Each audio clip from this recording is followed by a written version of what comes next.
وقردن بو هبينما dadku badi way seexdeen balse halkan iyo Axmed ba hadda waxa uu bilaabanaysa shaqo cusub shaqada adduunka kaaga warramay waxaan bilaabay la 2012 horaanteedii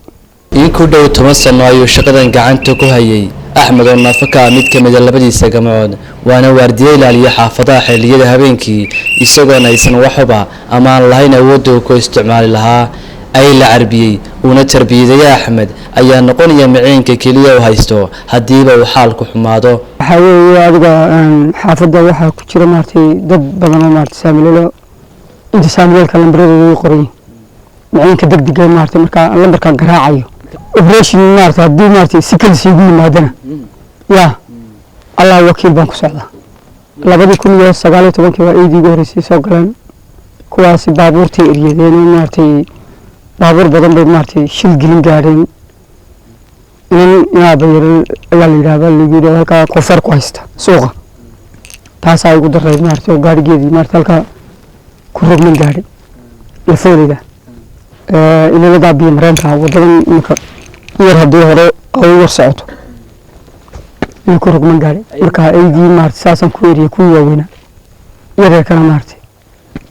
in kala shaqay Soomaad garan wixii faadan u siiyeen ka harimaayaan hadii uu ka maqnaado laba sanadood burco maanta soo galay raadkiisii waxaan ku dhaaduu ka iska soo bedel xataa garanay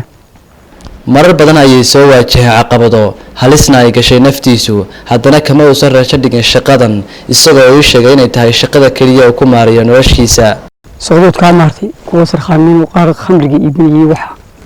oo ka socodka ka laabiyo ilaa abdi fadlan ka soo laabanayo iga shakiyaan sidaan telefoonkan ku soo dhacay ama telefoonkan uu garaacaya waa biliski ma fada maartay waxa qoriyii maartay lagu dubiyay roodida ayay soo qaatay waxaan ku ayay la dumaray kooman ku galay way gabiyeen kooman ku galay mobilkeedii ma qaadan tooshkeedii ma qaadan ya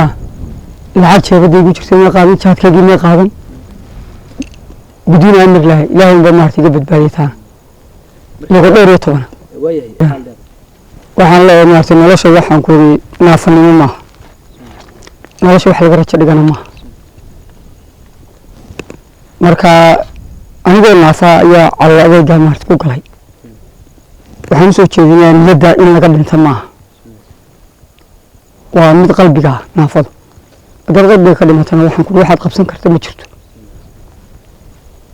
قلبي هذا جلس لكن يحب رغم كرته